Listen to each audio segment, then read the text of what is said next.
আজির বাক্য সে শুনি না পারে যে ঝুমিরছি, আজির বাক্য সে শুনি না পারে যে পাপ রে অছে, আজির বাক্য সে শুনি না পারে যাহার কান থাই করে বি ভয়রায়।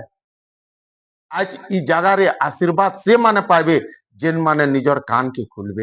আজ আমি সে পরমেশ্বর বাক্যকে শুনুছু যেন পরমেশ্বর স্বর্গ মঞ্চ পৃথিবী পাতাল কে সৃষ্টি করিছে, তাঙ্কর অন্ডর রে জীব জন্তু পাহাড় পর্বত তুফান শैतान समस्ते तांकर गोड़ तले पड़सन। से जेन जगह के चाहले से जगह के जाई पारसन, से जाना चाहले सेटा करि पारसन। तांकर द्वारा कैंसी भी विषय असाध्य नुहे से। बुझছো कि नहीं?